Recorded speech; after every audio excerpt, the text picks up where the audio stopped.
Hi everyone, salam sejahtera, selamat datang and welcome to program Jom Sembang Air or Let's Talk Water. We are very sorry that our video, our intro video is actually went without its audio. It's almost like a feeling of mourning for the first day of the third MCO. A lot of cases of people falling sick and passing away due to it. So I guess it's even somehow matching to the sentiment that most of us are feeling. Anyway, back to our program. This program is actually organized by Forum Air Malaysia, FOMCA and WeCamp. So if you want to know more about what are the activities they are doing, their initiatives, their visions, please go check out their Facebook page or their website page. So this particular program is themed around water disruption. It has been broken down into 3 series and a total of 9 panel discussion. Today, we are going to have our 8th panel discussion. The first series, we unbundle water disruption, talking about social economic impact and understanding the technicality of it. In the second series, we talked about back to basics, understanding resources, what are the pollution sources, as well as water cycle. And now we are in the final series and the 8th panel discussion, and we're going to cover on advocacy and awareness. Today, specifically, we want to talk about your rights as water users. So we have fantastic list of panels here, and we would like to thank Frida. She is a well-known, extremely well-known, the person in multimedia and communication sector. She's a producer, host, and presenter for BFM radio series. She's an author itself. I guess if I want to introduce her, there'll be a long list of introduction that I have to give.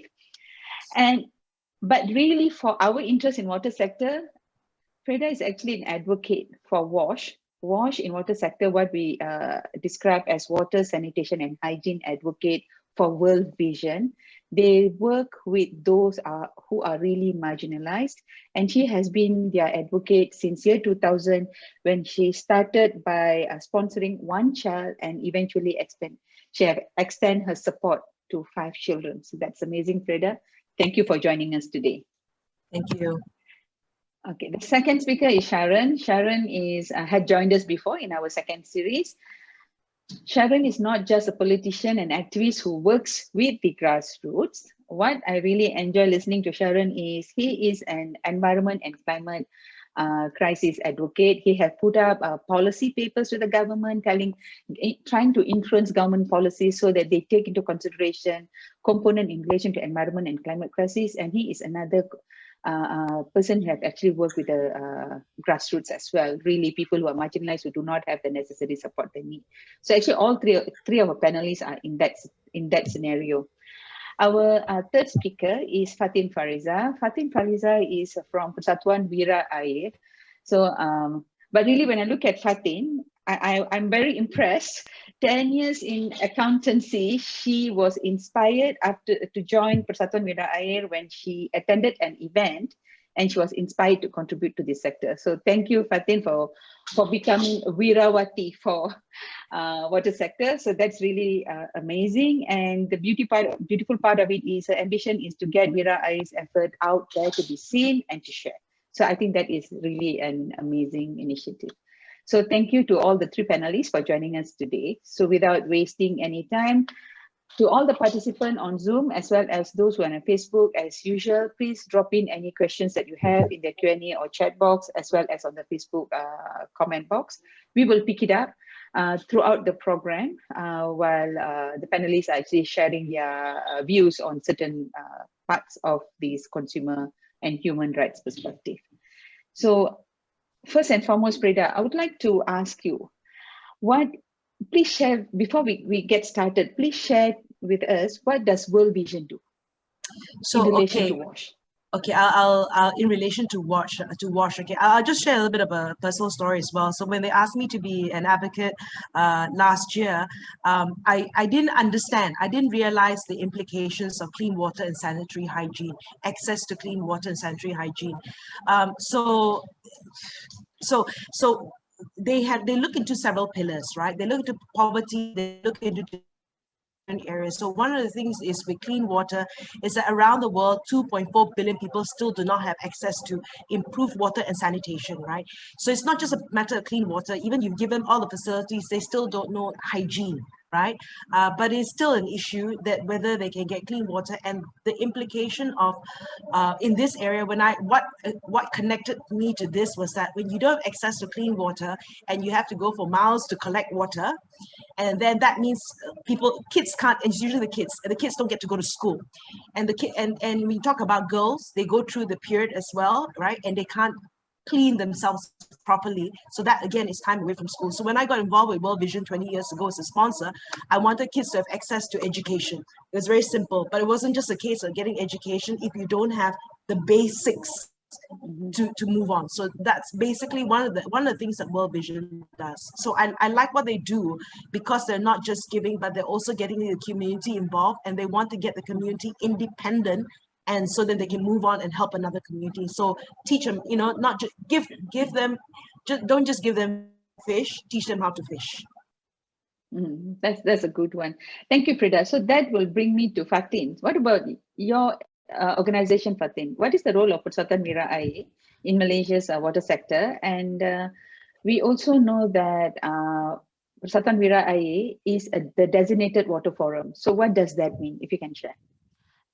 So WIRA as an NGO itself has been trying to be an advocate for consumers and trying to bring forward consumers' voice. So we are very happy when we were designated as the official forum air with SPAN, which was awarded somewhere in August last year. So when we say forum I, we are basically an NGO that has been elected by SPAN to represent consumers' voice officially. So if there's any complaint or any problem in terms of water services or water sewerage treatment, so all those complaints from the consumer can actually be brought forward to us, and we will represent all these consumers collectively to work together with SPAN and also the water operator so that we can resolve this problem. So for example, one of the biggest problem that we have resolved was recently in Kelantan, where they were saying there's a water problem, a water supply problem to the main hospital in Kota Baru. So what we did was we went down and trying to understand the problem from the water services, water operator, and then we bring forward this issue to SPAN, and we try to connect these two organizations to resolve the problem, and we managed to actually resolve it. So another ongoing issue is in regards to sewage system. So normally when it comes to sewage system, it's always the clogging problem. So we have received a complaint from one of the PPR in KL, which is PPR Batu Muda. So we are trying to work that through with IWK in resolving the clogging problem, since what we have find out that they tried to reach IWK, but there's not much action since. So when they come to us, that's where we are trying to escalate the complaint and make sure that the issue is being resolved. So that's in general, that is basically what Forum IA does. Okay. Really, it's interesting. I think I need to bring Sharon here as the mediator to bridge this. What we heard from Frida is she's talking about, she started off wanting to make sure every single child do not miss out on education, but realize in order for them to get the education, there's an issue about them having basic water and sanitation provision, right? And then here we have Fatin telling us about consumers have certain expectation is not met. They come to them, they're trying to resolve this problem with the regulator or the government agency. So I really want to know here, Sharon, seems like kind of confusing. Where does human rights starts and consumer rights, human rights stops and the consumer rights begin? So because in a case, the first case Fatin shared, the hospital, sounds like kind of human right? Because it's a hospital, but I really don't know. But where does one start and another one ends? Because this is an important dissection if we want to influence government policies. Thank you, Ms. Punita. I would like to give the historical context of water industry in Malaysia, so people understand how the human rights and the consumer rights was actually interchanged. During the forming of our federation in '63, Malaysia was the 50th rich country in the world. However, inequality was one of the worst, and post-independence, at that moment, our ruling politicians continued to practice the exploitative version of what we call the neoliberal capitalism. So inequality was very bad. Waters was managed by local council, very different than today, which is managed by a state or a privatized entity. And it was exclusive at that time for well-off areas and usually accessed only to upper echelon.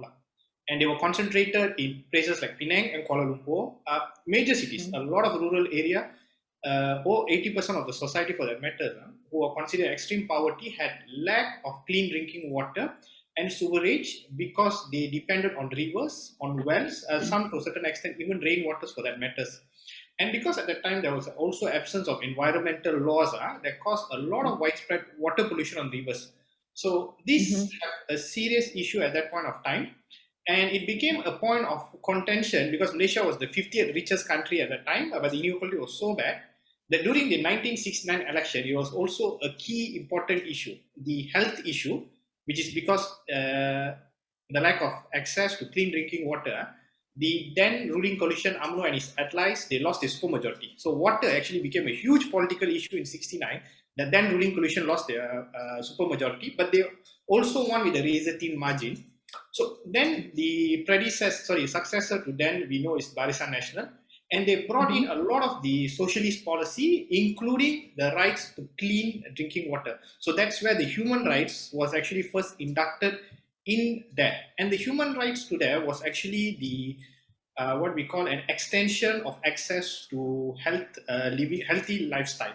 So clean drinking water, the right to clean drinking water, the human rights was an extension of that healthy lifestyle. And because at that point of time, it was a human rights, the government in the 70s spent huge amount of funds, federal and state both also, to ensure tap water. Okay, so from the 60 onwards, the state and federal invested heavily in developing piped water. The state invested to build water dams, and then you had federal who trained technicians, engineers. So in a very short period of time, over 20 years, by 1990s, the clean drinking reliable water in Peninsula achieved 80%. And this was considered an amazing feat of achievement, which at that time, a lot of international organization compared Malaysia with developing country. In 90s itself, this is way before we built the Twin Towers, our clean drinking water was on par with the developed country. But then in 1990s, so we know the privatization policy happened, the corporatization, and also we had issues of asset sales going on towards the private sector. So this corporatization, this privatization led to a different kind of relationship between the user and the producer. Because last time it is government providing a service which is deemed as human right. And now when you have the privatization policy, you brought in private capital. The relation between the workers and the owners became different because last time it was government and government staff. Now you had workers with capital owner. It becomes it becomes from a public service, it becomes to a consumer to a business relation. And at the post of privatization, a lot of the private capital did not have the technicalities or the ability to manage the water system because it was largely with the state, it was largely with the government. So private sector, they will be clueless. And that had a lot of declines in standard, the inability to project their capital expansion.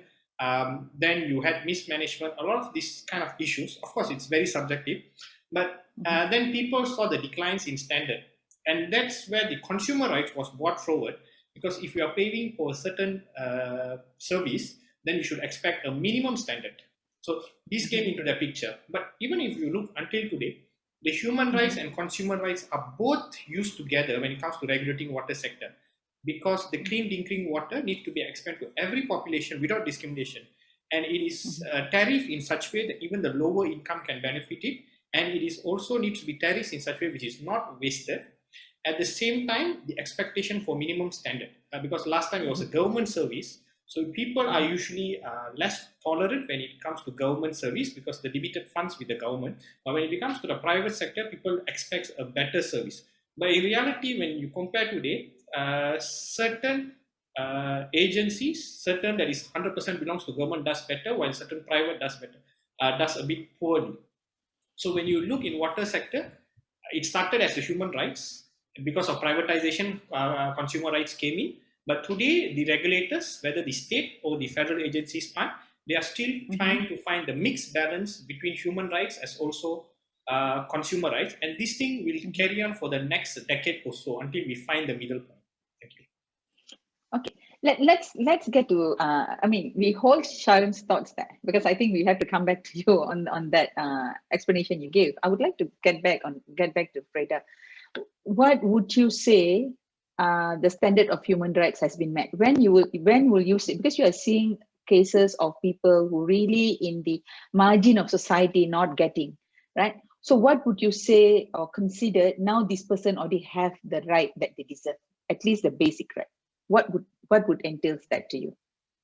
Okay, maybe you can paraphrase that a little for my understanding. But okay, when you talk about so access to clean water, when you see, like, it all connects, right? If you go back to me, how I look at it, it all connects back to, we talk about the sustainable development goals, wanting to reach this to 2030, and no one's going to be left behind.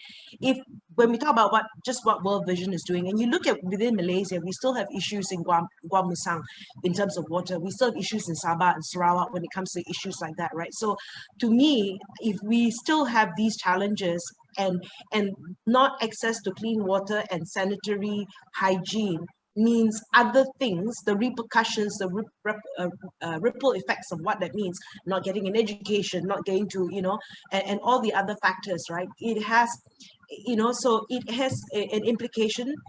It is a human right issue to me. I feel it's a human when we don't have it, and I get it, right? Because when I look at it, I'm living in PJ here. I turn on the tap and I get my water, right?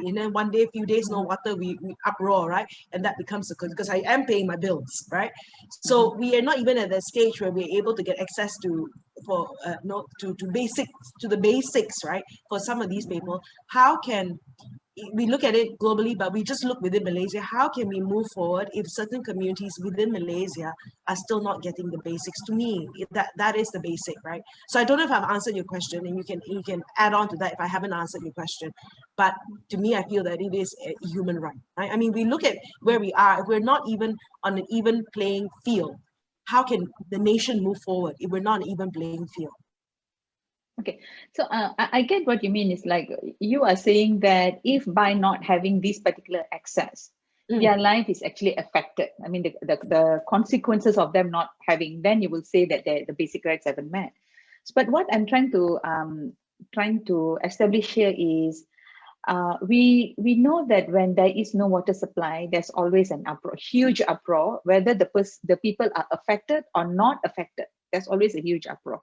In fact, I just did a random survey in a couple of Malaysian-based Facebook pages, and I asked question, how many of you are affected? Because last year in Selangor itself, okay, we are not targeting Selangor today, but we know that the most number of cases of water interruption in 2020 was in Selangor, 27 over cases. When I posed this question, 63% of them had less than 24 hours of water interruption, 63%.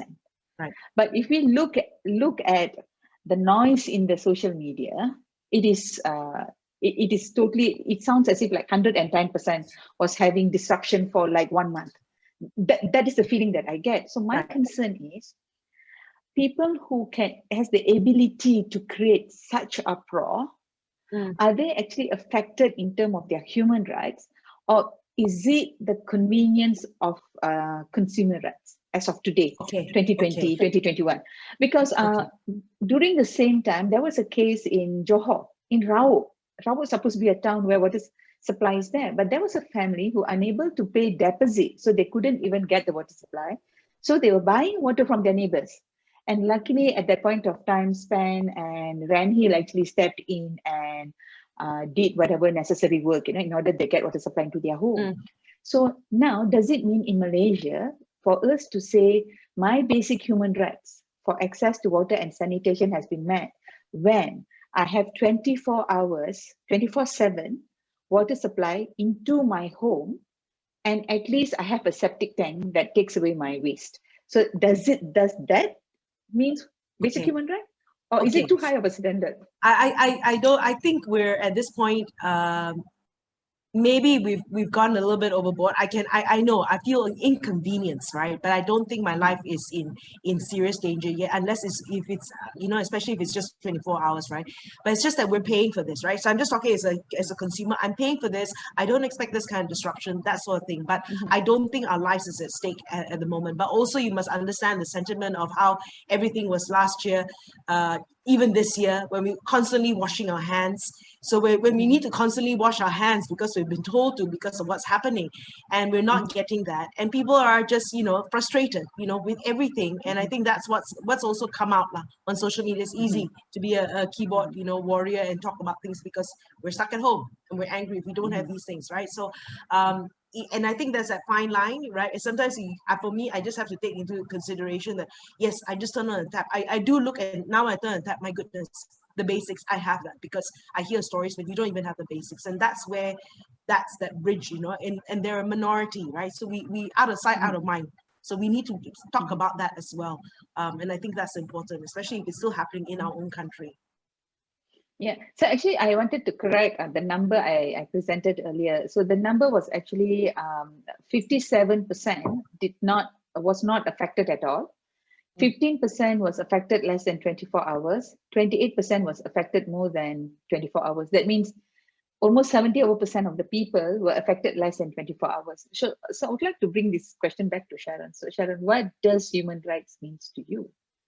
Because you are you are out there canvassing people's support. So what does human right mean? Because we do not want people to be convenienced as such that 30 minutes of no water becomes a human right issue, because I think then it sort of like dilutes the pain and suffering of these marginalized people. So I want to understand, what do you mean by human rights when you say that this minimum access a person should have is this? Beyond that, is totally not acceptable. One thing I need to tell first and acknowledge before I go into answering that is that water has always been a source of political issue, not only in Malaysia, historically other countries globally also. And in climate crisis, that will be, even I mentioned earlier in 1969 that then UMNO and his allies actually lost their supermajority because the lack of healthy environment, and water was one of the main contention point. So even until today, and that is not going to change, because food, health, shelter, water are human rights. They are human necessity. It will become a point of contention when people have lost faith in that system. And one thing that has happened very frequently is the amount of frequency of water cuts, right? Although it happened in a very small window frame, but it happened too frequently. To a certain extent, people have what we call as a trust deficit. So this trust deficit is sometimes what we call in political, because when you make repeated mistake, multiply again and again, which you never solve it, people will start having what the hell is going on. And to make matters worse, we have privatized it, and the consumer rights comes into the picture, where people say, I'm paying for it, I want a minimum standard, which is okay for them to expect, right? Because last time it was funded from a pool of public taxes as grants and so on. Now the vast majority of the water infrastructure and asset are directly paid people from out of the pocket. And when you look at that in terms of that, so people are directly financially contributing and they expect a minimum standard, which is perfectly fine. And the other one more major issue is the inability for policymakers, for the water operators to actually have a buffer plan how to deal when there is unexpected water cuts. When there's planned outages, what do they really do? Okay, although the time frame is 30 minutes, but there have been also major water cuts which last for days, where people have to carry their buckets, and this is still within the memory of a lot of people.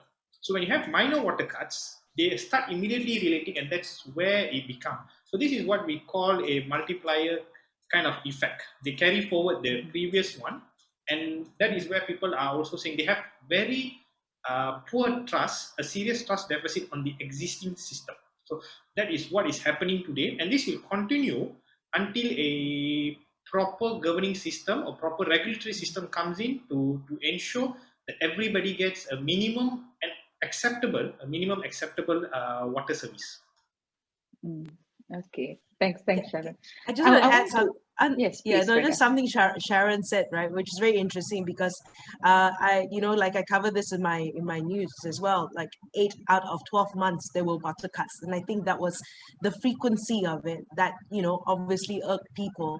And I'm just saying this as a consumer, it irked people, and at the same time there's this, I think there's a serious trust deficit that's happening in this country. So anything that gets done, we just sort of mistrust everything that gets done. So that's one thing.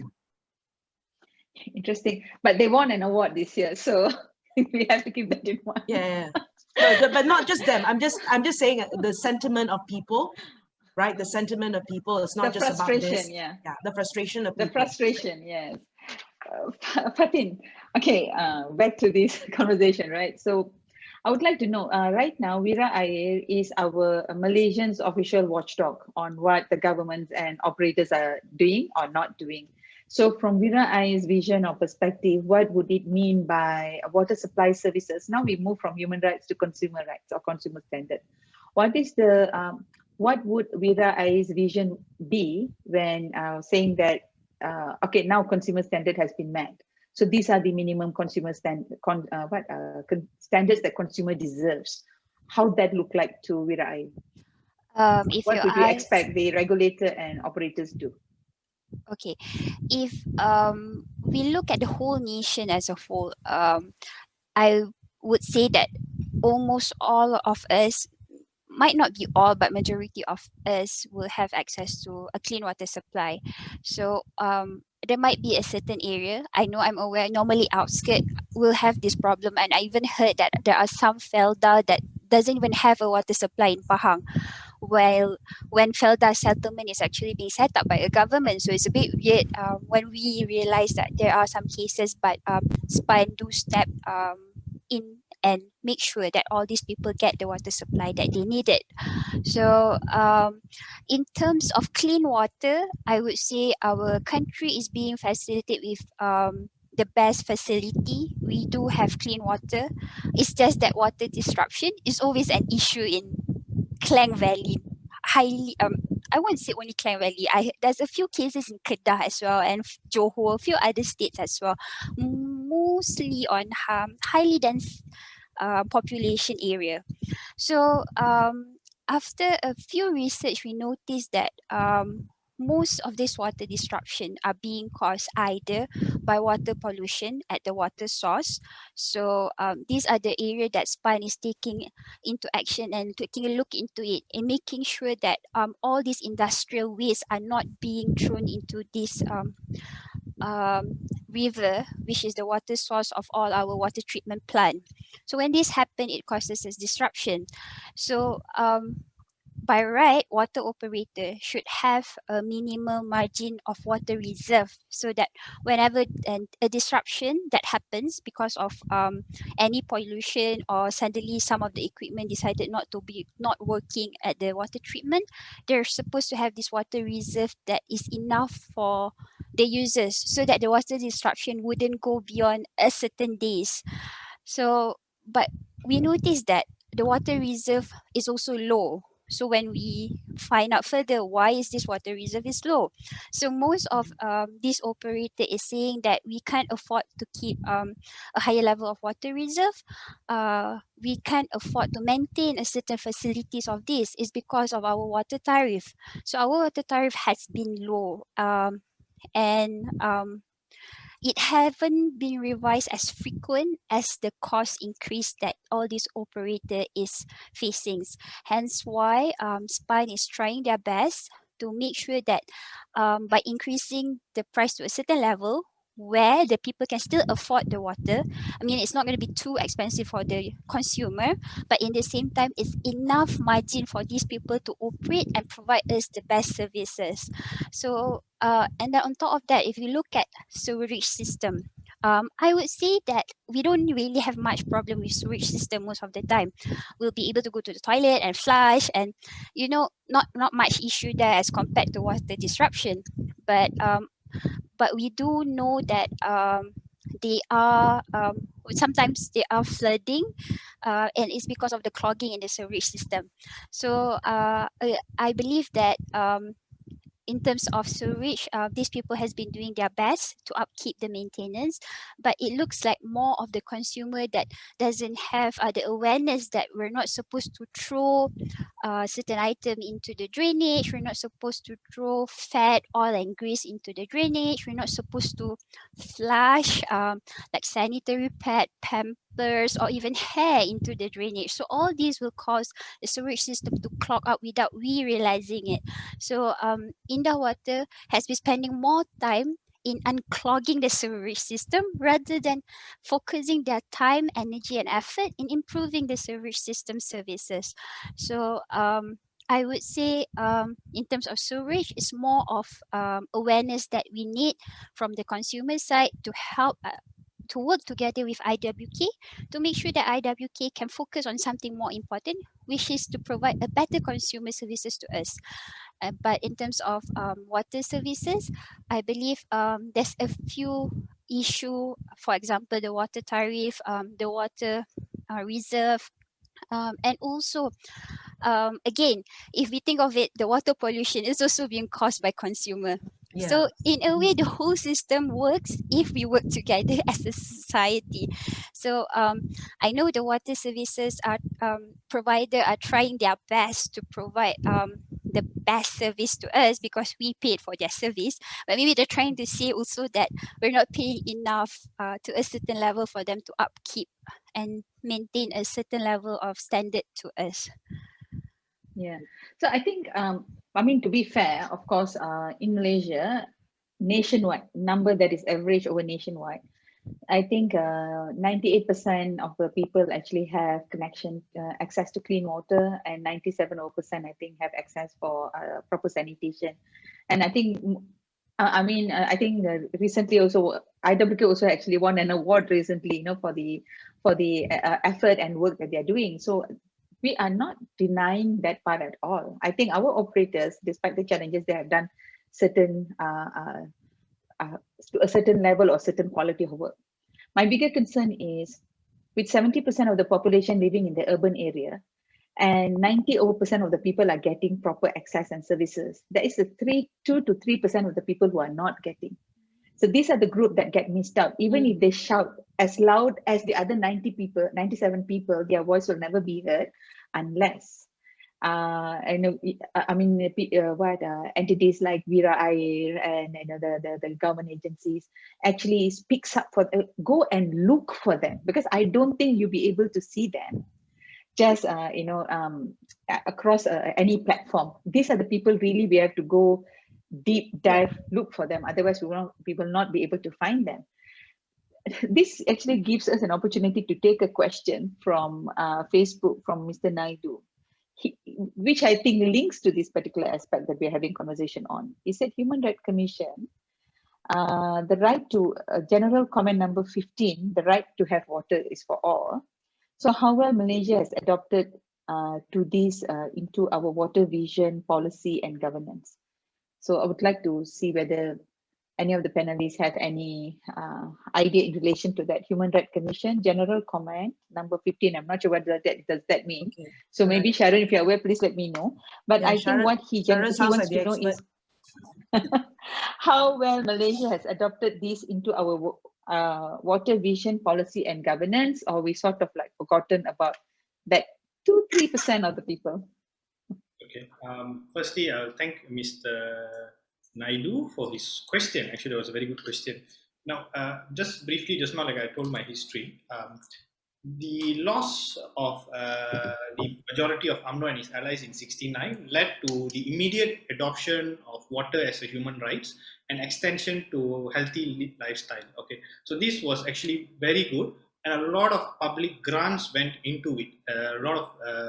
We even spent a lot of money, a lot of public funded resources, we even took money from Petronas at that point of time also to train people in water distribution system. And throughout the past 20 years, between 1970 and 90, because it was government funded, they didn't bother about the return of investment. There was no measurement how many people you connect per kilometer. The idea was to just keep on connecting until the very last population. But before we could actually connect 100% people there, we start privatizing. Okay, and when it comes to privatization, instead of policymakers, instead of adults, instead of MBs making the decision, instead of it becoming a political thing, it become a private sector thing. And now you have investors coming in. You had board of directors. People wants to make money out of it. So now they are questioning, why do I need to extend 10 kilometers to connect one person in some deep Felda Sungai Poyan? All right, because the nearest entry point for them will be 10 kilometers. How much revenue I get about it? So this becomes the point of it. And the other fundamental issue became was most of our water assets was developed between 1970 to 96 on grants. Okay, and at that point of tariff and all design, it was we did not project the tariff for capital expenditure because we assumed the capital expenditure was going to continuously coming from the government, and we only need to manage the cost. All right. So when the capital expenditure actually got arrested, okay, so that's where the human rights got compromised. So which is why the last 2-3% are suffering extensively under the privatization. Because now here comes the question: who pays for it? Does it come from the pool of public taxes as a means of redistribution, or is it a consumer right for them to be accessed? And this is where you get where the jostling of the state government and the water operators pointing fingers at each other. You should be able to generate, you should be able to be connect this and that. So the human rights got compromised in the 90s. But prior to that, it was actually well maintained. The rapid rapid connection to tap water from 1970 to 90s was amazing, that it has been discussed by a lot of global agencies at point. And Malaysia, outside the European, one of the example used outside the European Union, because the rate of water connection outside the European, Malaysia was one of the best. Okay, we even beat some of the richest country, even for South America, that matters, right? But the privatization has created the question: who funds the last mile, the last 2-3%? And the question now is, because we have privatized it, we look it as a consumer service rather than as a human right. So that's to answer our friend Naidu. Okay, so I think there is a missing. There is a breach, there's a gap that we need to breach. Probably something that we really hope that Wira IA will be able to identify, not to say identify the people, but we actually have a solution in case where these groups or these issues are actually picked up. So there is a solution for them, or at least there's a policy in place. Because we do know, even the rural ministry do have funds to extend water and sanitation services. So it should be extended in the right places, and it should be done such a way. That's another concern. In rural areas, systems may be put in place that is not connected to the public service provider. That means it need to be maintained by these communities. So I think all these approaches, something need to be looked at. But on the same note, Sharon, I remember in the last, the previous panel discussion, you did raise about marginalized communities within urban areas. You shared examples of people living in low-cost areas who similar case like what Freda was sharing, even if when there is no water, the water tanks are not maintained, and even women have menstruation, they can't even go out of the house. And this is happening right within our urban context. Would love to hear if you can share some of these examples. Okay, thank you, Ms. Punita. Now, one thing that a lot of people have forgotten is what happens after the water metering. And when you look in the 90s and the 2000s, there is a lot of poor people who was taken out from their Kampung Penureka in Kuala Lumpur, and they put in PPRs. Okay, so this is to make way for KLCC, KL Central.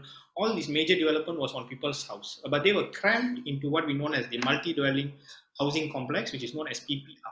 One of the earlier part of time is they were managed by the local council. So things like their water tanks, their pipes, and all of that were constantly under the local council. And at that point, before privatization, the entire water supply was actually managed by the state government or the state government arm, which is the local council. So either way, it's still with the state government. So there was no fragmentation. But when privatization happened, it limited the water operator's role only to the water piping meter. Okay. And beyond that water piping meter, now you have issue of corroded pipes, you have unworking tanks, okay? And what happens to this kind of group of people when there is a water cut, they do not have savings of water. So this is different than some very rich condo who have big water storage system, the big water tank. Maybe houses in, say, in some Subang Jaya area, SS, they have the financial capacity to install bigger tanks. But this cannot be done in PPR. So the water connection to most low income is a direct connection. If there's water in their tap. If there's no water, that's it. There is nothing in between to store. Most of the tanks are not being fixed, and the local council has lepas tangan to the JMB of the PPR. Most of the people are PPR are quite poor. They cannot afford the cost of that. So when it's unmaintained, you get that. And what happens when they have water cuts? Okay, for the Muslims, they cannot take air wudu. So they are compromised in terms of their religion. And then you have issues of menstruating women and schoolgirls because their inability to clean up themselves leads to them being very uncomfortable. So they do not leave their house. And this is a very common problem, yeah? Okay. And the burden of going to the nearby water truck to carry the water always falls on the women. To a certain extent, Malaysian society has not been reformed socially. There is a sense of patriarchal. So the burden of getting the water from the truck falls on the women. There are women who have taken holidays on the particular day because there's water cuts, because they are the one who needs to go and carry that water. That is there. And you have old people who have to take water from the ground, from the lorry to go there. And there are a lot of PPR in this country, in the heart of Kuala Lumpur, which lifts are not working. So they're carrying their water buckets to up to 10, 11 stories. Okay, and imagine if there's someone by the age of 60. Imagine if there's someone at the age of 65 carrying a 2-bag butter packet. Yes, Freda, I feel you. I feel them.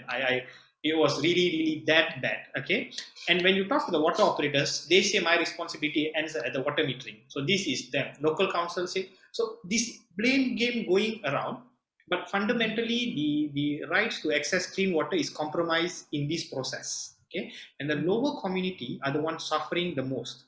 And just now, Ms. Punita also told that some people cannot pay deposits, so they do not have access to water. That is not an isolated case. These kind of cases can be vastly found, even as far as in Perak. There's been cases in Tanjung Malim and stuff. So it should raise us to question whether this kind of petty issues which goes out of the regulatory overview, because they say that we are spun, we only look up to here after the water meter pipe. Anything beyond that, who regulates it?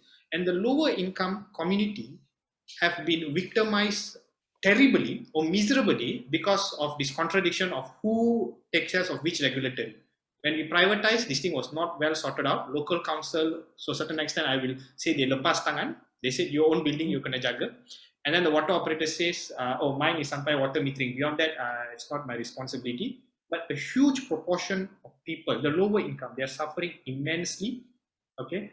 And there's one more thing I would like to highlight. We have noticed that a lot of this PPR, where there was have corroded pipes, dirty water, there is an correlation with the stunting of the children. Okay, so we are not sure whether there is a serious cause to it, but stunting seems to be a very serious something that is very common in PPR with corroded pipes with dirty water.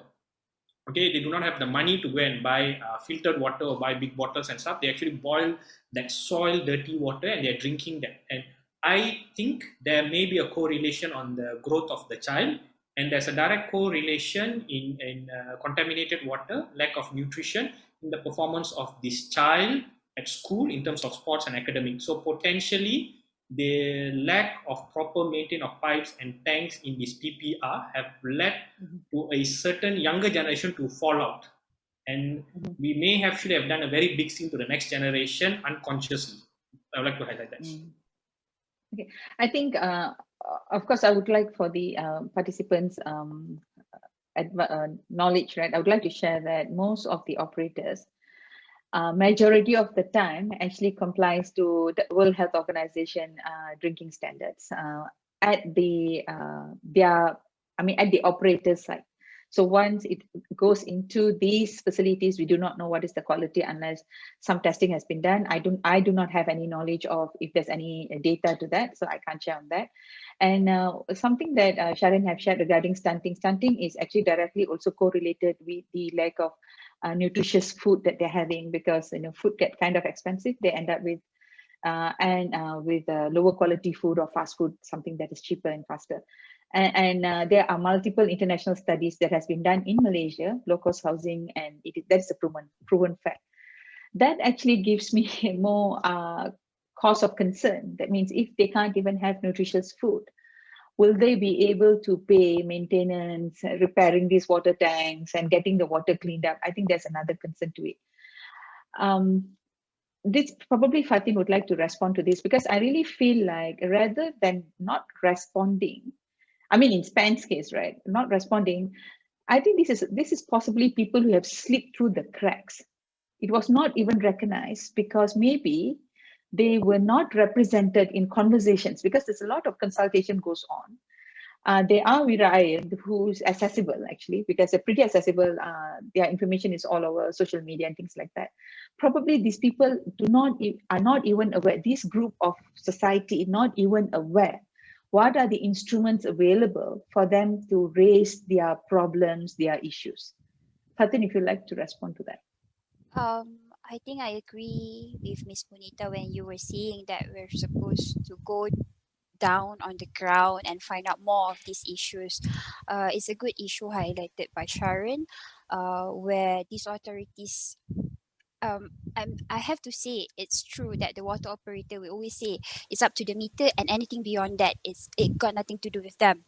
So but we need to find a solution to this, and I think it's something that Virai can bring forward and maybe discuss this with SPAN and look if there's any other regulation or any other bodies that maybe can step in, become an intermediator and help with the consumer, because at the end of the day, I myself personally believe that having a clean water supply, access to clean access of water supply is a human right. The moment that they provide to you and there's a service disruption, then only it becomes a consumer rights. So if we cannot resolve the human rights first, there's no point on talking about consumer rights. Again, humans right comes first and it's more important.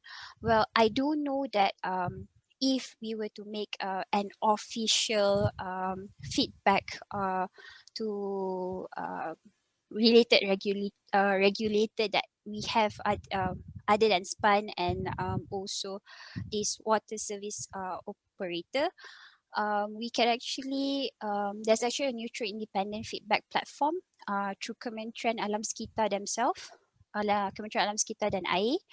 We can actually come out with an aduan there, and on top of that we can also provide aduan through Biro Pengaduan Awam. So this Biro Pengaduan Awam basically takes in any type of complaints, and they are actually seated under Jabatan Perdana Menteri, so they're quite independent.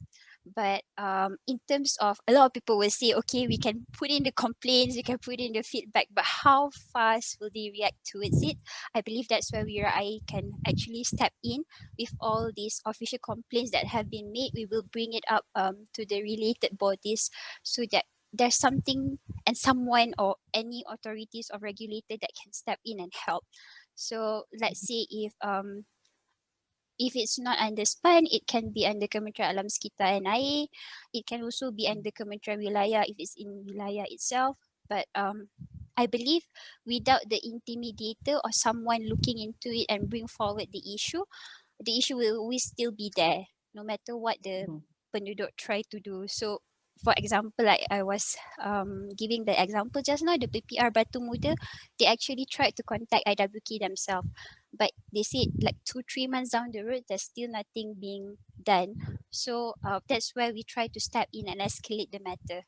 So to everyone that's listening to this webinar, if you have any issue in relation to water and sewerage systems, please look for us. We're on Facebook. You can look for Wira Air.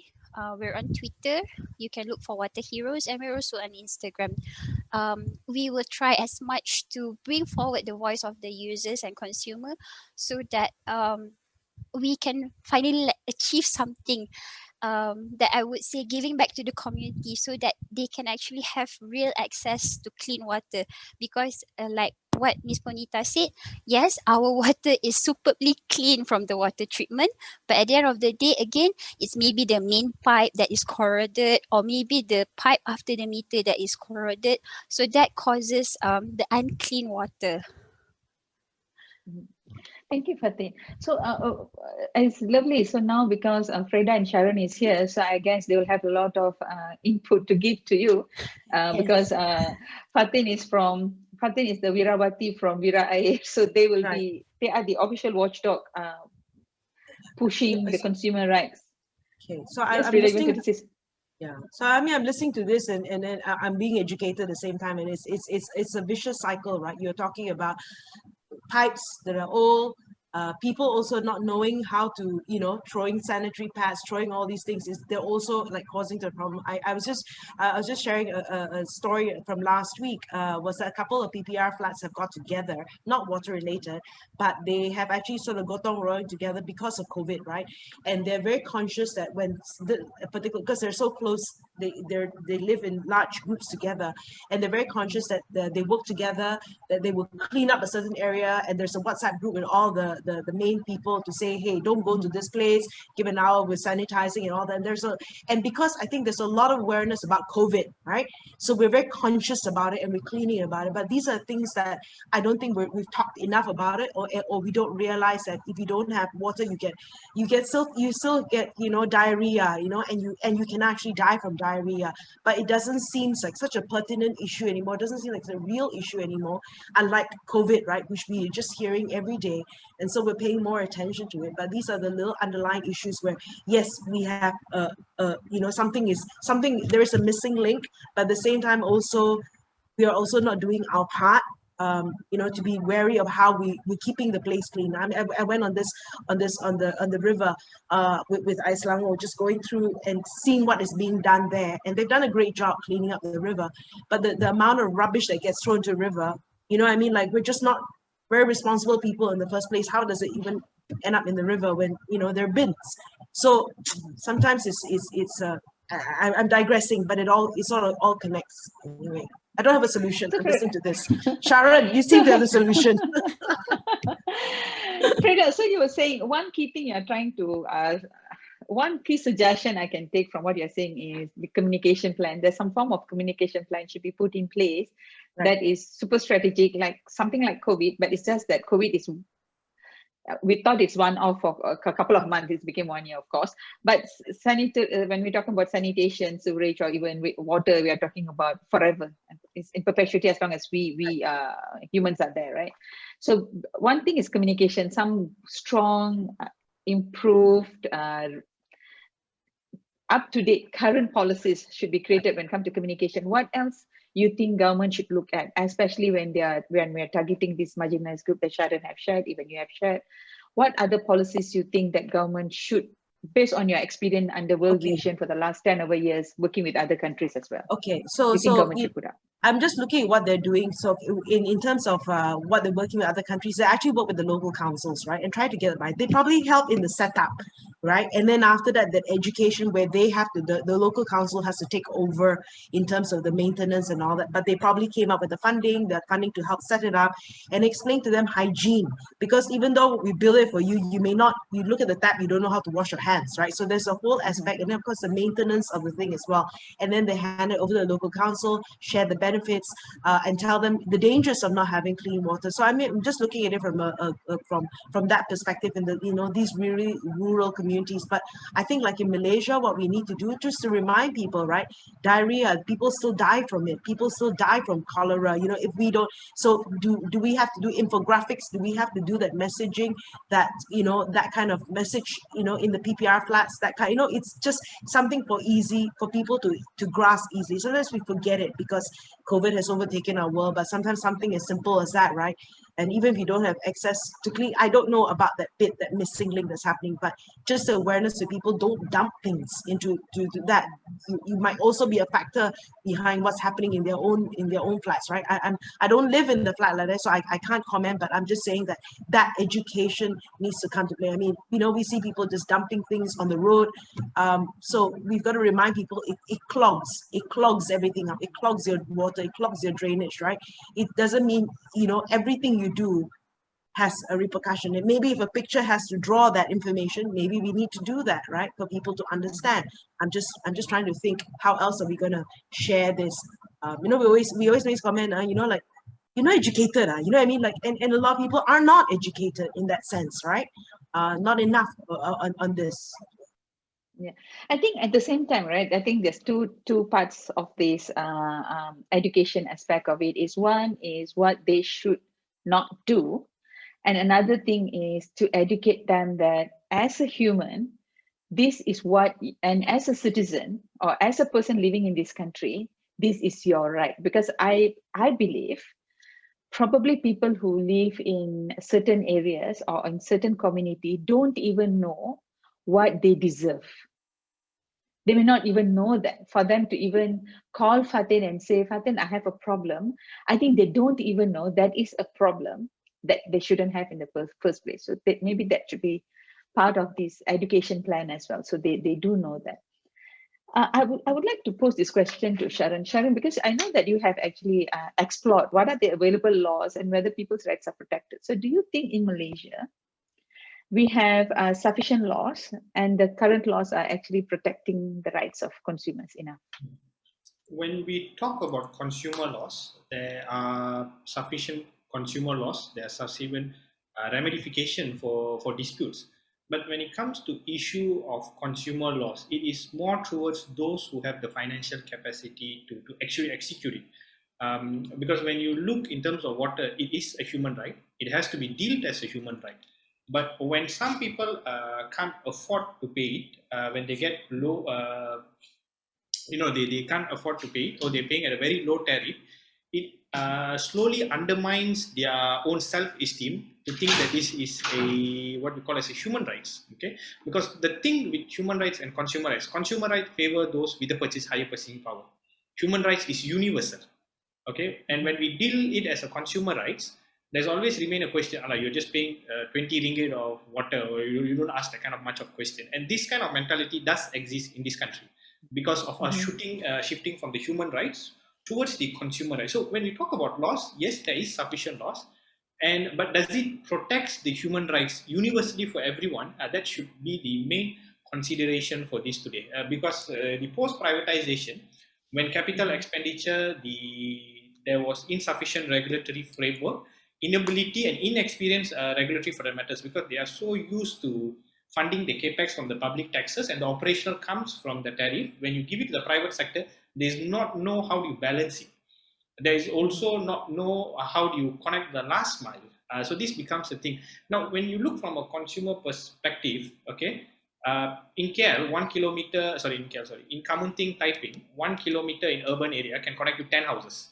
Now, you move that straight to, say, Sungai Koyan in Pahang, 10 kilometer connects you to 1 houses. Okay, so this is a disparity. And when it comes to consumer rights, there is that disparity, and that disparity favors those on the upper echelon rather than the lower echelon. So when you talk about consumer rights, yes, there is sufficient laws. But when we talk about human rights in water, that's the big question, because we have shifted everything into privatization, that we have forgotten the essence of human rights. And without discussing whether there's enough protection clause for the human right, we may not be able to cover the last mile, neither we may able to protect the lower echelon and the most vulnerable. Because consumer rights, as I said, it only favors the one with the biggest purchasing power parity. So yeah. Probably then we need to have actually put pressure so the relevant agencies have performance indicator. What do you say, Fatin? Put some pressure, put some performance indicators on SPAN, that you must ensure that this is actually achieved or targeted. Okay, anyway, putting that aside, right? So now we know that right now Penang is actually in the midst of asking for tariff increase, which I think absolutely necessary, knowing that Penang has the lowest tariff, and what was 70% of their water coming from Sungai Muda, which is forever in dispute. So what is your view? Is Wira Air is in favor of this tariff increase? What is the consumer sentiment in general? Because sometimes it's not the amount. The fact there's a word tariff and the word increase accompanying it creates a lot of feeling. Yes, in terms of consumer sentiment, I think even I as a consumer, the moment we hear the word increase, right, we will start jumping. Yeah. Even though, let's say in terms of numbers, the increase might not be a high percentage. So for example, if I'm not mistaken, as at now, Penang is having like a 30 cent per 1,000 liters, first 1,000 liters tariff. So an increase of 20% is basically an increase of about 6 cents. So in terms of percentage, it does sound big, but if it comes to our sense, 6 cents is not that much actually. And it's not that we don't want to be on the consumer side, but we do understand the operator, the provider, operator service provider, the pressure that they're having right now. If we keep charging this low tariff, it means that we can't keep providing you the quality of water that you want and you expect as at now. So like I was saying just now, we know that some of the main pipe is actually corroded as well. That's why when the water reached us from the water treatment plant, it started to become bekarat and yellowish. So because of lack in funding, because all this operator is not making much profit. Maybe some are making a bit of a profit, some are not even making any profit. It's at a loss every year. So they don't really have the capital that they need to actually replace these pipes or replace a certain machine to avoid breakdown at the water treatment plant, which will later causes water disruption. So that's why there are a need of revising this water tariff. And if we talk in Malaysia generally, there are some states who never revised their tariff since 1983. So it has been a very long time. So yeah, there are a need of revising this water tariff, but of course, with the supervision of SPAN being there to make sure that this water tariff revision is a price that the people can still pay, the consumer can still pay and affordable, and it's not a price that I would say too high for for the consumer to pay and have access to a clean water. So in general, I think yes, we can avoid tariff increase, but maybe as a consumer, with the increase in tariff means we will need to maybe increase in our expectation to the service. And if in the future there's still water disruption or there's still something that's not going on right, of course we have all the rights to actually question the water operator, especially after the tariff increase. Yes, yes. It's just that I feel like right now, I mean, it's not that I feel, the fact is almost all water operators, their tariff do not cover capital works. It's only cover the day-to-day operation. And as Fatin have actually explained, some of them don't even cover their day-to-day operations. I think that is a fact. And there was a couple of questions in previous panel discussions. They asked why tariff in one state is higher than the another tariff in another state. I think earlier Sharon did mention, right? For example, he gave a example of Pahang and urban area, but I have done some calculation for Penang and Kedah. Penang, I think every kilometer is 546 account, while Kedah, if I'm not mistaken, is 40 or 35 or 40 accounts. So when you have one within 1 kilometer, there's so many accounts, you can collect so much more compared to another one. So I think there is significant differences how tariff is actually being put up and why the tariff differs. And when it comes to sewerage, it's even worse. Since 1994, the tariff have never gone up for domestic, and for commercial, it went down 3 times, or is it 2 times? So it was revised downwards. So I guess it's a painful conversation talking about increase, especially during in this pandemic situation. But eventually, these are the things that consumers need to know, which means consumers need to be prepared, need to be aware and educated to know what they should expect. Would like to know from Vira Ai's perspective, as well as maybe Sharon and Freda, what do you think, what can be done to make people to participate in this conversation? Because there seems to be a lack of, there's a lot of interest when the taps run dry, but there's totally no interest to know how much money this operator is making. Are they spending in the right places, or it's not? Are they appointing the right people? Are they replacing parts too frequently? If so, why? I mean, I wonder why there's no curiosity to understand where their money is going every month. What can be done, you know, to change this community mindset? Okay, Yes, I think, okay, no, to me, it's still, you know, when we hear increase, whatever, or, nobody likes it. Like, you hear everybody jumps, everybody gets excited. But if you're able to say, look, we are going to increase this is the money that's going to be, there's got to be transparency, right? And as I was saying, it's just that there is a trust deficit in this country, right? Just an overall trust deficit in anything that is deemed as authority. So when you say there's going to be an increase, this is the money that will be raised, this is what we'll be using the money for, and greater clarity on how the money is spent, right? And point it out, even when the public don't ask for it, make sure that it's visible on your website, make sure that it's visible so that when people look at it, and don't use jargon, don't use heavy words, because that will turn people off, and then just, okay, it doesn't mean it's you haven't addressed the concern. Maybe people don't ask, but there's still anger. But if you explain why there's an increase and put it out, like I said, infographics, words, whatever, simple language, so that people know I'm paying so much more, fine, then I will be more conservative about how I use my water, so I don't spend so much, I don't waste water unnecessarily, because there's also wastage. When we have it, we also take it for granted, right? So when you're aware what I'm spending an increase on, and I know what you're spending the money on, people are willing to pay, right? But I just need to know why this tariff has happened, explain to people. And I believe people are, if you explain to me properly and I know that you're sincere and true in what you're saying, people will accept it. Yes. Sharon, you wanted to add something? Yep. So from being an activist politician, we always say you must exhaust your policy making capacity before we even talk about increasing a tariff on water, because water is essential. And one thing I think this country has to agree upon, that we have not used all our policy making tools yet. Okay, the state of fragmentation of our water, state by state, I'm not talking about within the intrastate, but the interstate water fragmentation is actually very, very bad.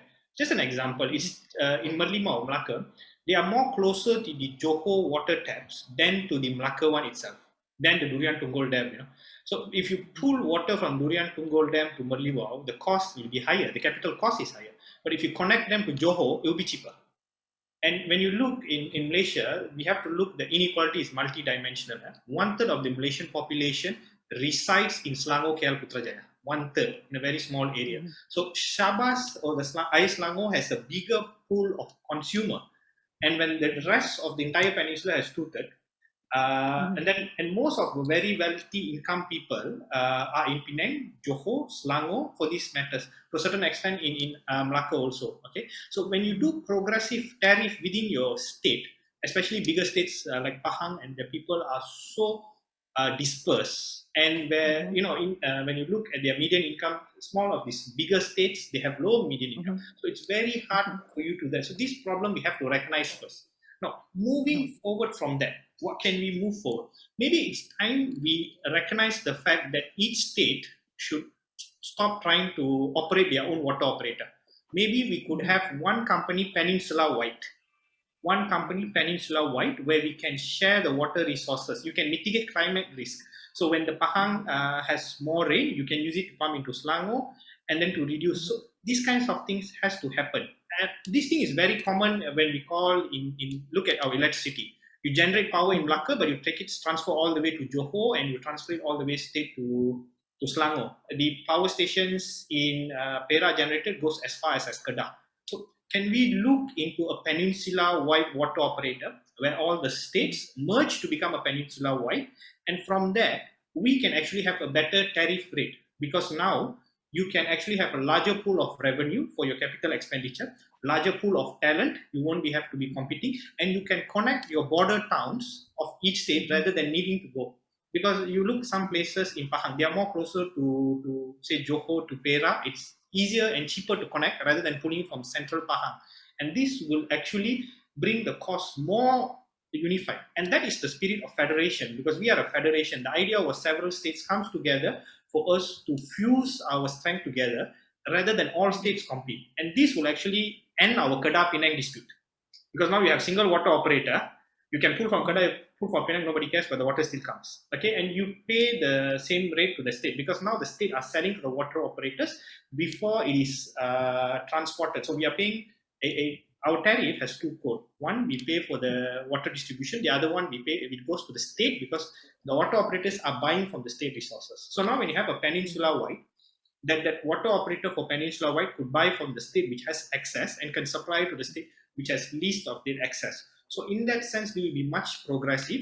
You can the cost can be evenly distributed, and you would have much more progressive tariff. So this has to be talked about, because one thing we have to realize, our states, we have a lot of inequality within the states and throughout the entire federation. So maybe before we even talk about tariff increase, maybe we should exhaust our policy making. And one of this is a peninsula-wide operator.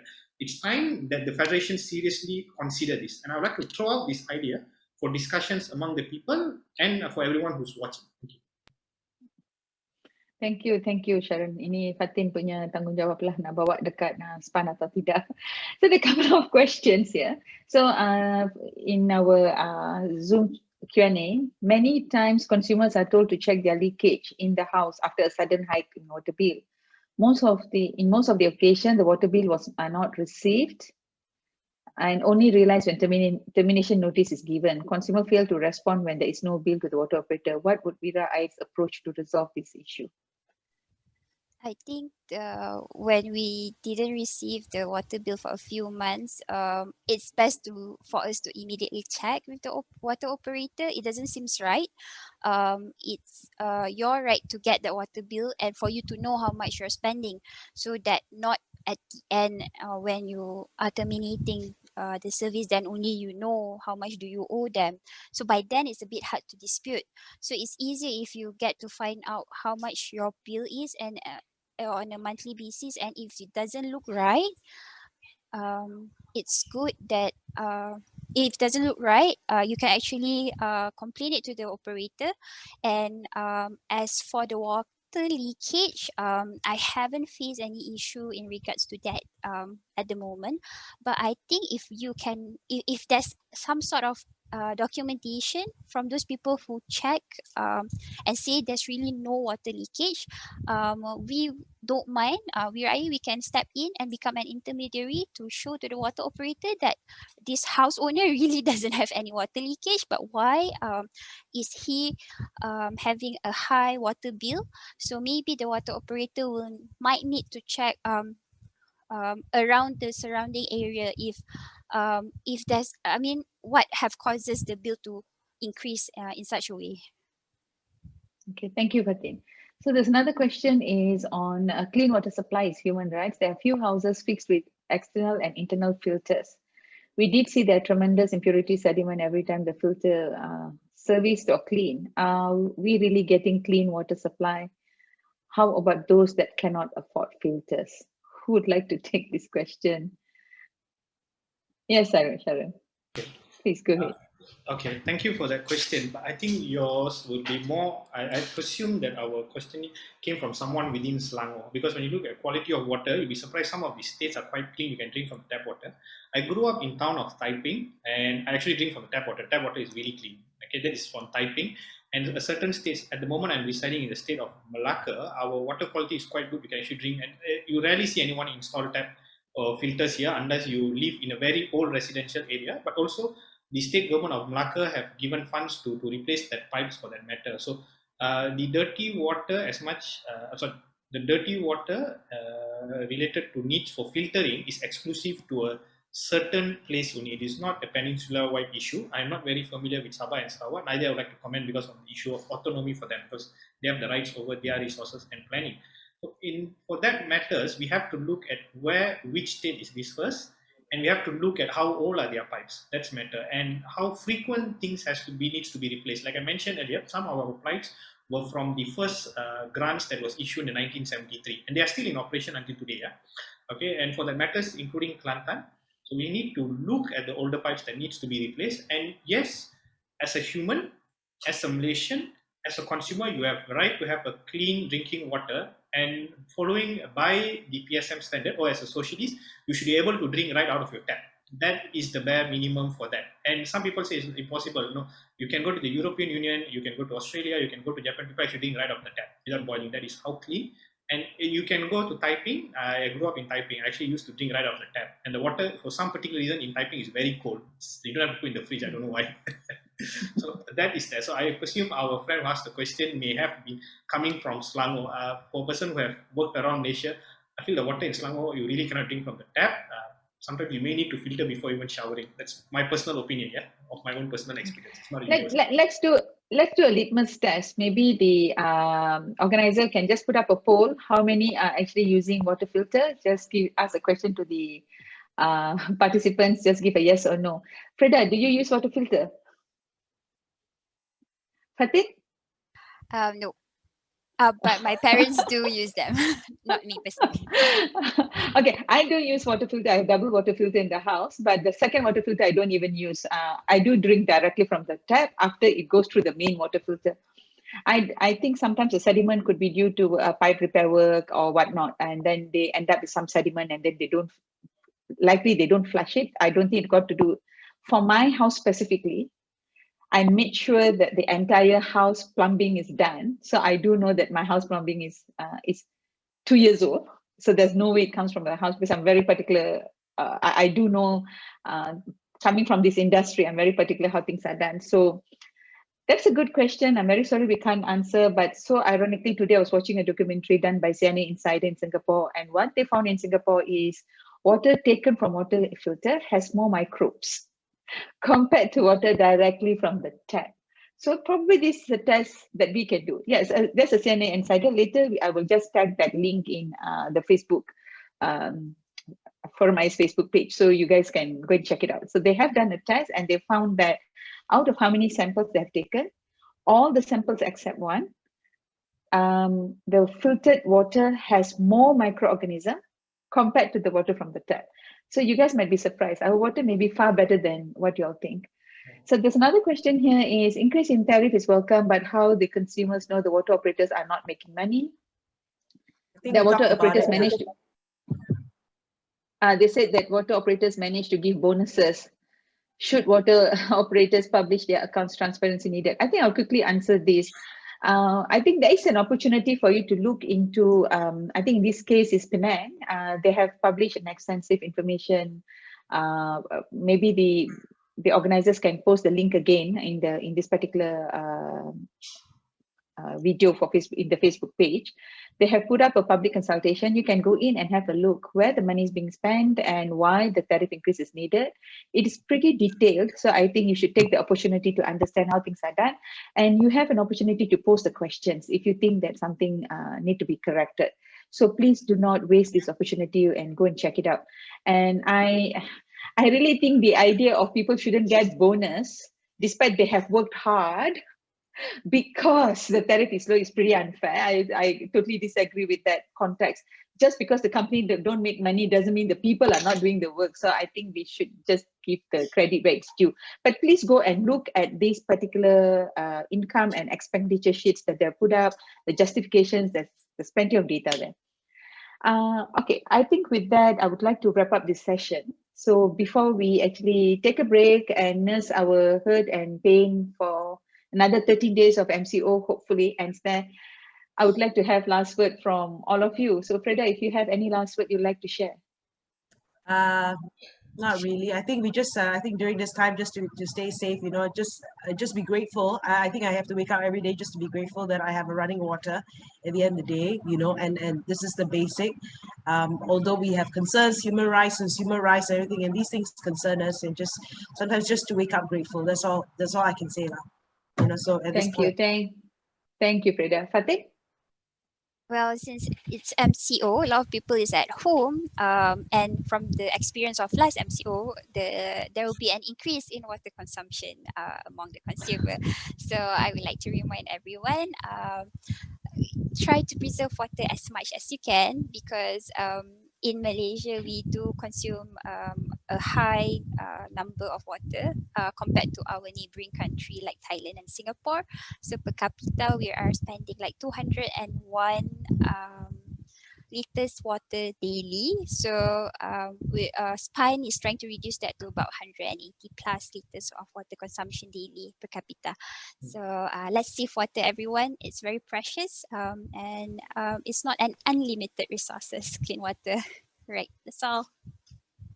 Especially now we have hotter weather, so The biggest fear is we will have another series of disruption. So Sharon, do you have anything to say before we close the session? Okay. Just to briefly close that, we are the first phase of Malaysia's development. The post-70s, we have connected vast majority of our population, and now we move on to the second phase of water connection, which is constant management and stuff. So this is what we should have been doing. And now, I think one good thing that the water industry could look at in terms of for regulatory, I would like the people also to know, to balance consumer and water rights, we can look at how Energy Commission manages Tenaga Nasional Berhad. Okay, the Tenaga Nasional Berhad's capital expenditure, the operational expenditure is projected, and they ensure that the tariff matches it. And there's also sufficient amount of capital expenditure. Make sure the power lines, the transformers are always in there. So you ensure that.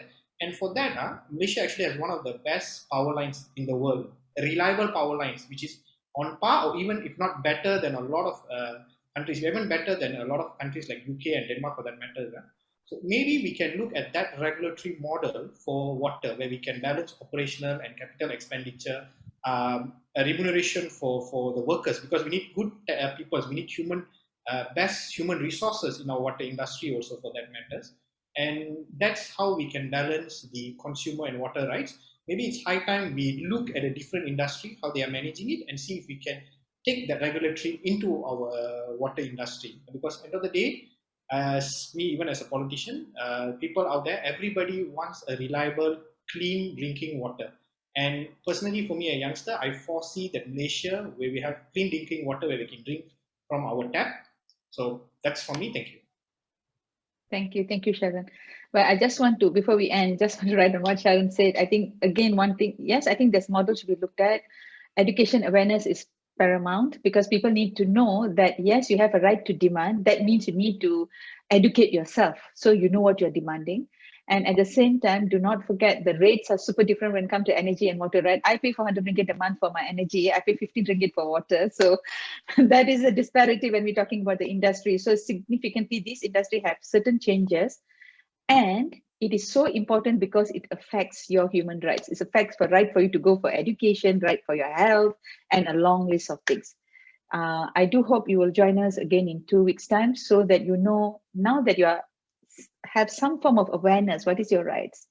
In 2 weeks' time, we want to discuss what is your responsibility, because consumers are also the polluters, right? So we're going to have that conversation. So until we meet again in 2 weeks' time, stay safe, stay home, please adhere all the SOPs put in place. And thank you very much. Good night. Bye. Good night.